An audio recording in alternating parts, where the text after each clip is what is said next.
오늘의 말씀은 마태복음 27장 1절부터 10절까지 말씀입니다. 새벽에 모든 대제사장과 백성의 장로들이 예수를 죽이려고 함께 의논하고 결박하여 끌고 가서 총독 빌라도에게 넘겨주니라.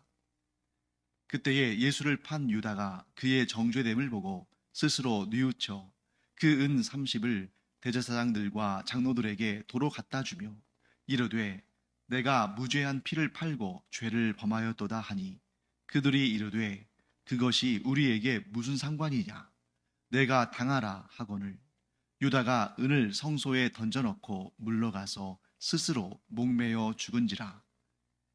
대제사장들이 그 은을 거두며 이르되 이것은 핏값이라 성전고에 넣어둠이 옳지 않다 하고 의논한 후 이것으로 토기장이의 밭을 사서 나그네의 묘지를 삼았으니 그러므로 오늘날까지 그 밭을 피밭이라 일컫느니라.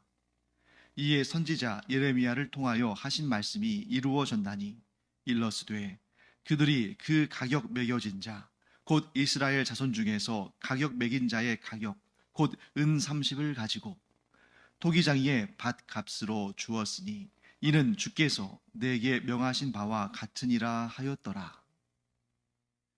네, 오늘 본문은 예수님께서 이 유대 종교 지도자들에 의해서 빌라도에게로 넘겨지는 그러한 장면을 우리에게 말씀하고 있습니다. 먼저 1절과 2절 말씀 제가 다시 한번 읽어보겠습니다.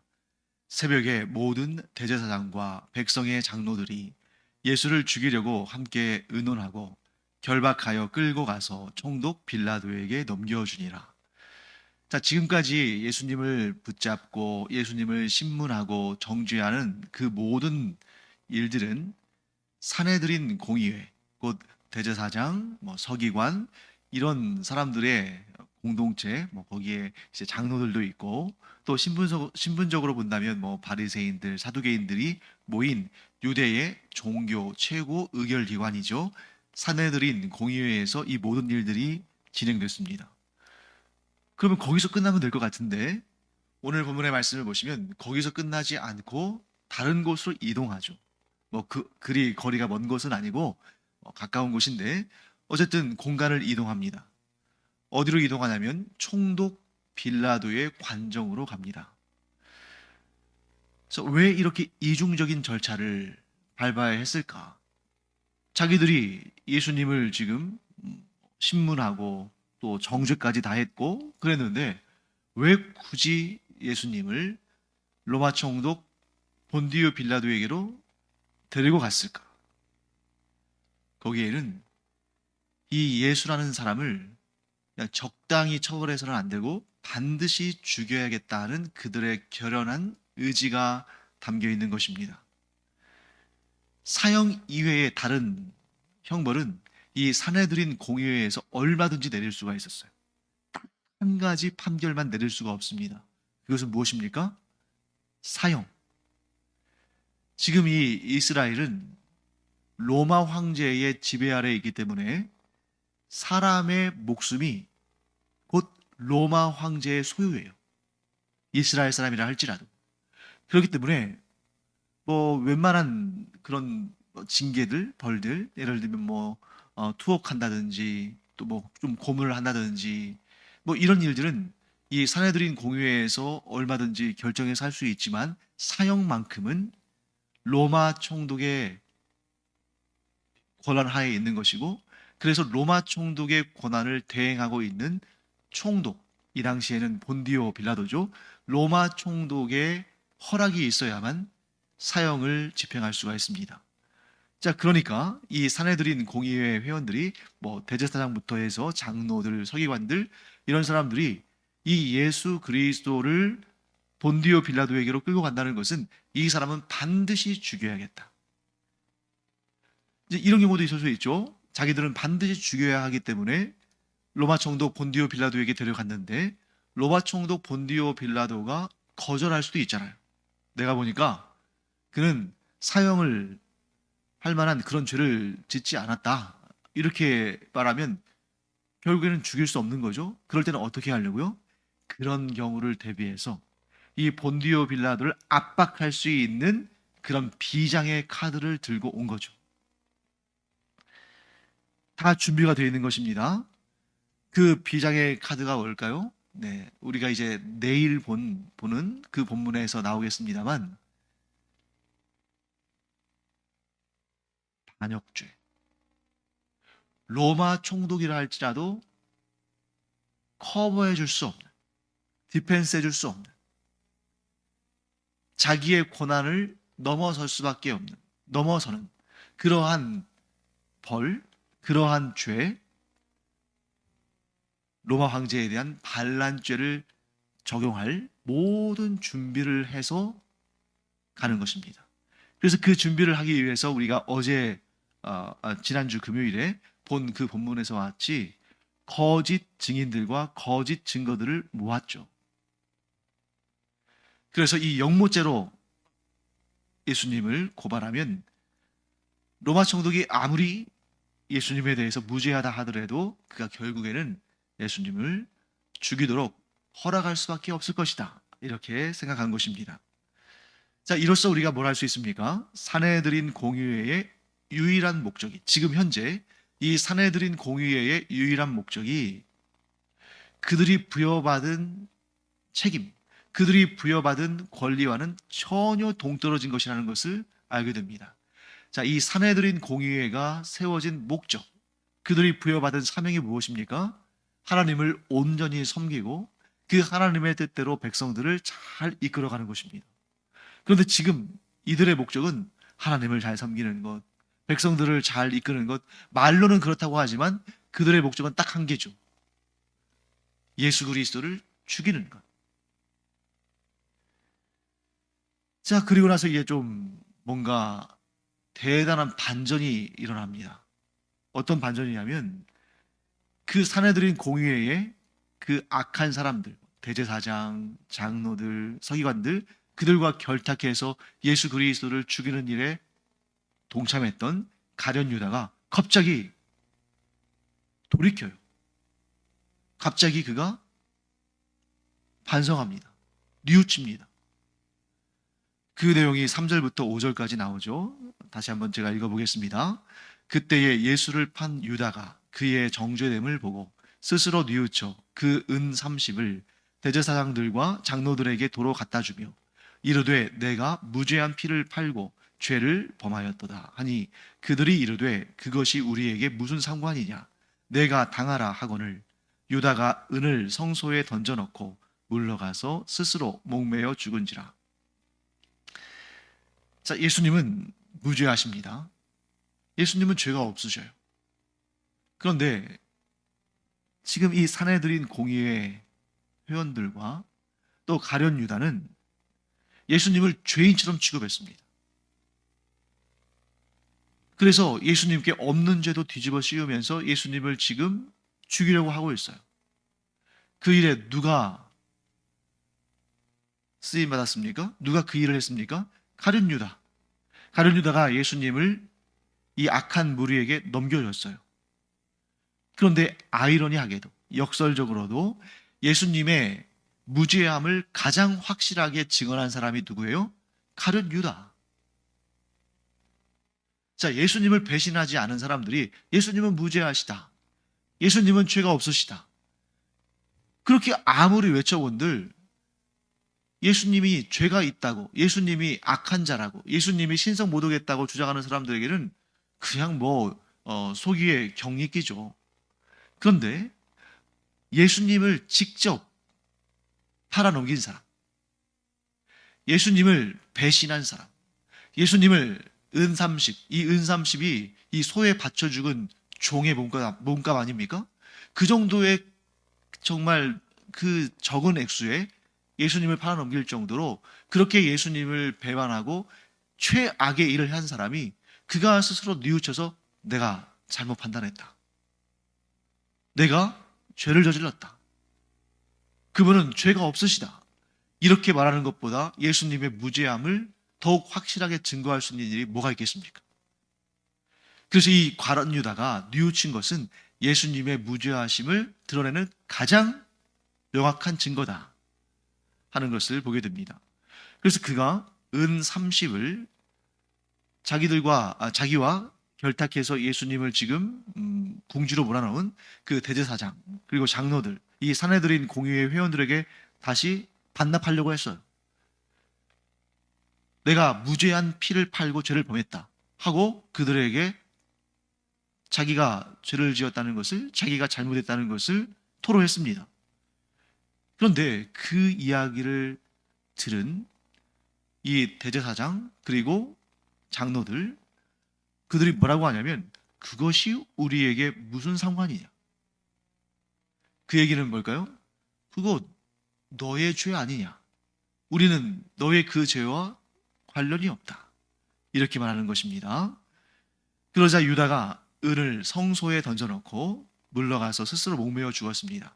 여기에서 은을 성소에 던져놓았다라는 표현은, 성소는 우리가 구체적으로 보면 이렇게 성전뜰이 있고 그 다음에 성전 건물이 있고 성전 건물 그 내부에 3분의 2 지점은 성소고 그 안쪽에 3분의 1 지점은 지성소인데, 그때 말하는 성소를 의미하는 것이 아니죠. 여기에서 말하는 성소는 그야말로 좁은 의미에서 성소가 아니라 넓은 의미에서 성소. 그러니까 아마도 성전에 헌금을 넣는 그런 헌금궤 혹은 성전궤라고 불리는 거기에다가 돈을 넣은 것 같아요. 그러니까 성소의 문을 열고 그 안에다 집어 던졌다? 아닙니다. 왜? 그 안에는 하나님의 일을 하는 제사장들만 들어갈 수 있죠. 그렇기 때문에 이 가룟 유다가 그 안에 들어가서, 성소 안에 들어가서 자기가 예수님을 팔고 받은 은 30을 던져 넣은 것이 아니라 이 건물, 즉 성전 건물 외부에 하나님께 예물을 드리는 성전궤, 헌금궤가 있는데 거기에다가 이제 헌금을 넣으니까요, 거기에다 넣었다는 것을 우리가 알 수 있겠죠. 그 사실을 이 산헤드린 공의회 사람들이, 그 회원들이 알고는 어떻게 합니까? 이 거룩한 곳에 저런 부정한 것을 넣을 수 없다 하고 그것을 성전에 두지 않고 그것으로 토기장이의 밭을 사서 나그네의 무덤으로 삼았죠. 자, 이런 내용들을 볼 때 우리가 참 안타까운 모습을 보게 됩니다. 특히 이 사탄의 모습을 대제사장들, 장로들, 곧 그 산헤드린 공의회 회원들, 유대의 종교 지도자들에게서 발견할 수 있는 거죠. 자, 사탄이 어떤 존재예요? 자기가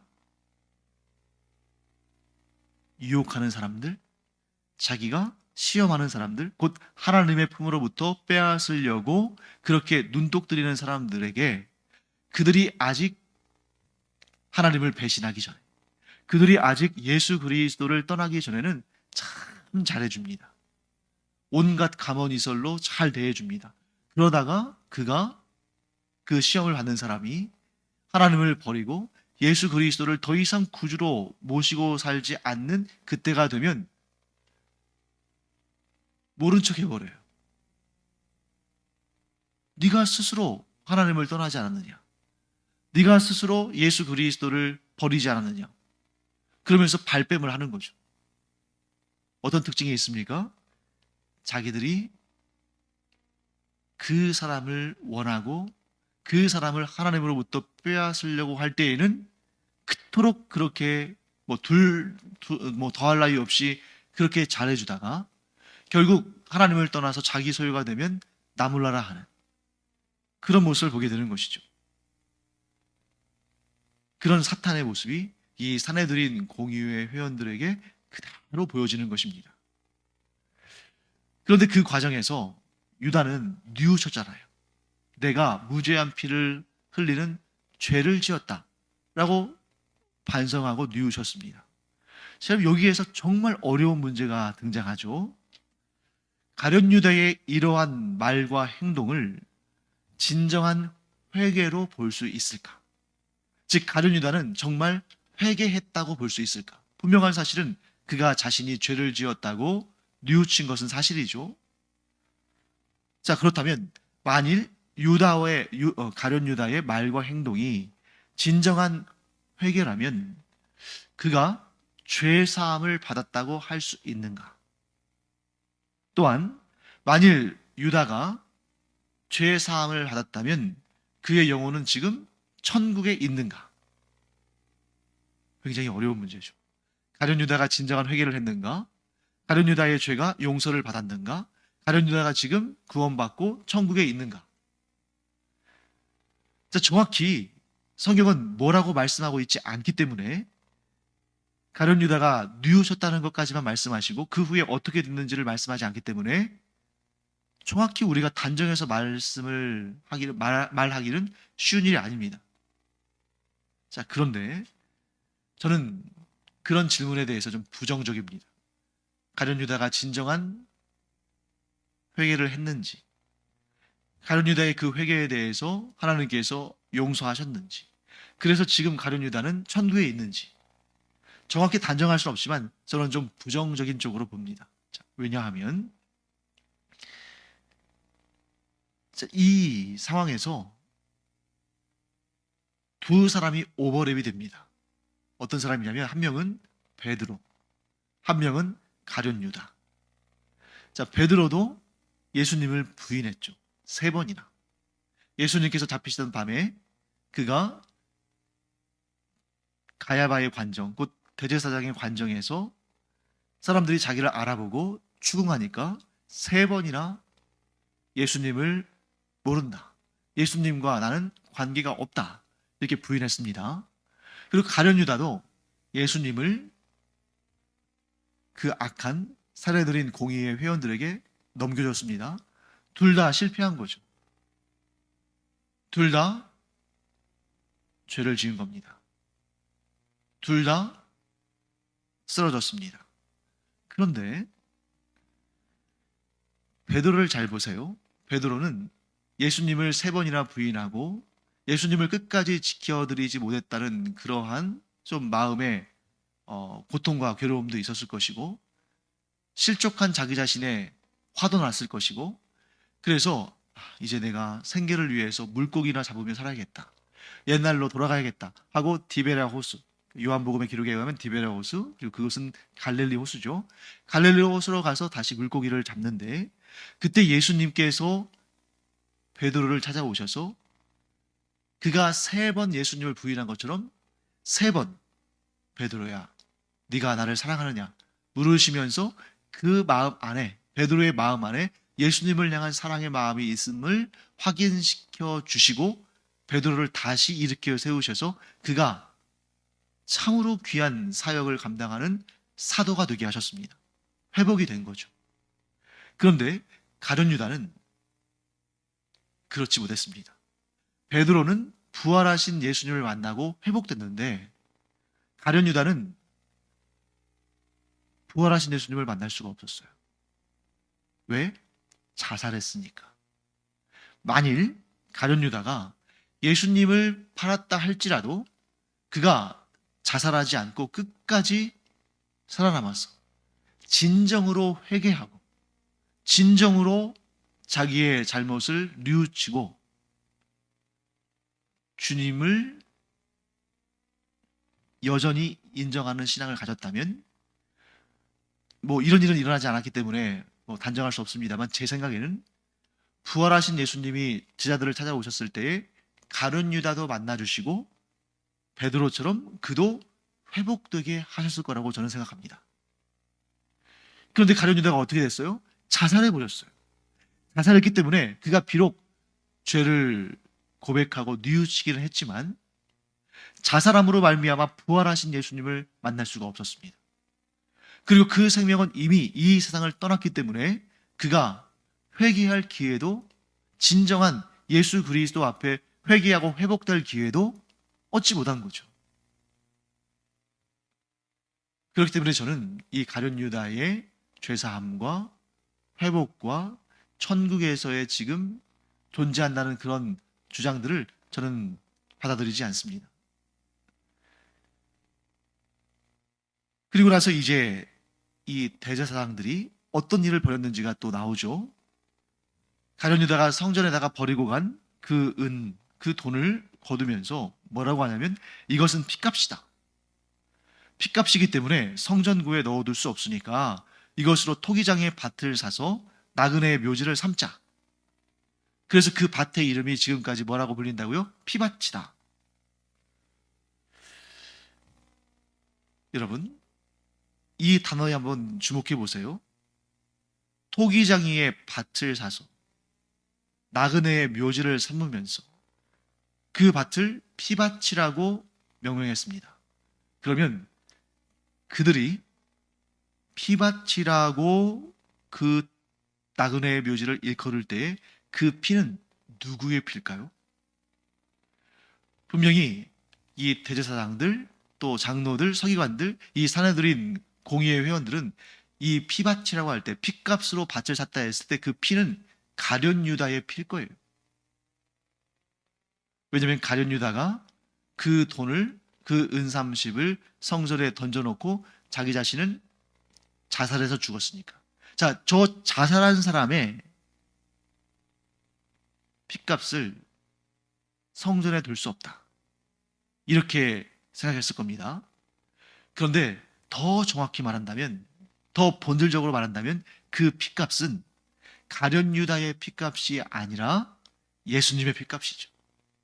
그리고 실제로 가룟 유다의 죽음을 위해서 이 유대 종교 지도자들이 은30을 달아준 것이 아니라 예수님을 죽이는, 예수님을 십자가에 달아서 죽이는 그 대가로 쳐준 거죠. 그렇기 때문에 이 나그네의 묘지에서 말씀하는 그 핏값은, 또 피밭이라는 그 명칭은 예수님의 죽음을 의미하는 것입니다. 굉장히 중요한 의미가 거기 담겨 있는 것 같아요. 예수님은 돌아가시면서까지 죄인들을 사랑하시고, 특히 이 나그네와 같은 가난한 나그네, 그래서 나그네가 죽으면 사실 묻힐 자리가 없는 거잖아요. 그 이스라엘 사람들은 막 땅을 파고 묻은 것이 아니라 이러한 좀 굴 같은 데다가 안치를 했는데, 나그네들, 무연고의 나그네들이 죽으면 그 시신을 처리할 수가 없는 거죠. 그러다 보면 들짐승이 먹고 새들이 쪼고 했을 텐데, 그 정처 없는, 그 가난하고 의지할 곳 없는 나그네들을 위한 유일한 마지막 안식처인 그 무덤마저도 예수님께서 예수님의 핏값으로 내어주신 거라는 거죠. 유대 종교 지도자들은 어떻게 했습니까? 성전, 그 자체로 성전이신 거룩하신 예수님을 끌어내서 죽이고 피를 흘리게 하고, 그 핏값으로 토기장이의 땅을 사서 그곳에 나그네들을 위한 매장지를 만들고 그것을 피밭, 피로 산 밭이라는 의미를 붙였는데, 그것이야말로 예수님의 사랑을 온전히 드러낸 것이다. 예수님은 그 피를 흘려 돌아가시면서까지 그 마지막 그 핏값 은30을 통해서 정처 없는 나그네들의 안식처가 되어주셨다 하는 것을 알게 됩니다. 자, 여기에서 이 유대의 종교 지도자들과 예수님의 결정적인 차이가 나타나죠. 그 유대의 악한 종교 지도자들은 심지어 자신들과 공범 관계에 있는, 자신들이 예수 그리스도를 제거하는데 가장 큰 공로를 세운 가룟 유다마저도 내쳤잖아요. 그가 끝까지 자신들과 함께 갈 것 같지 않으니까 그를 내쳐버렸어요. 그런데 예수님은 끝까지, 마지막 그 순간까지, 심지어 정처 없이 떠도는 자들의, 그 나그네들의 무덤으로 자기의 핏값을 내주시기까지 그렇게 온전히 자신을 헌신하시며 우리를 위해 내어주실 분이시다 하는 것을 보게 됩니다. 그 다음에 마지막 9절 10절 말씀 제가 다시 한번 읽어보겠습니다.